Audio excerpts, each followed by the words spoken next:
yonent bi kenn daf ko mënul fay ndax léppam dafa leer te itam dara mënu ko féete kaw moom itam mu nangul yàlla ni alquran mësul gis lu mel noonu yonent bi dafay daanoo àll ndax alquran seetal loolu te dafa nàmp wax daf ko nàmp yonent bi dafa nàmp wax ci famille bu nga xam ni kenn mësul yem ak ñoom ci wax yàlla dollil ko ci la mu ko dollil ba bu àddoo ñépp a koy xool moom yonent bi waaye moom it bu alquran wàccee dafay jaxle kuy waxe nii kana ñu xam ni kon nag am na fu mu jóge waaw loolu kenn mënul fexe indi argument bu tegu ci kawam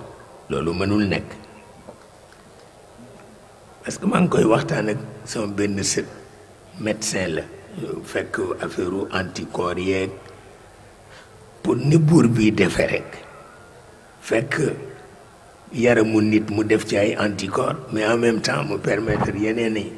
microbe ñu jaar feneen dugg ci biir muy seetaan xare boobu seetal loolu mu ni ma c'est paradoxal ma ni ko justement il aime les paradoxes parce qu'il est Dieu le créateur mais il est Dieu le roi aussi loolu moo tax moom ku ko nangulul paradoxe yooyu du jubóog yow ba tax na moom ku yomba jubóol la waaw te itam ku yomba def xarit la mais ci kaw nga dal wa salli alayhi inna salawatika sakanun lahum ci kaw nga dal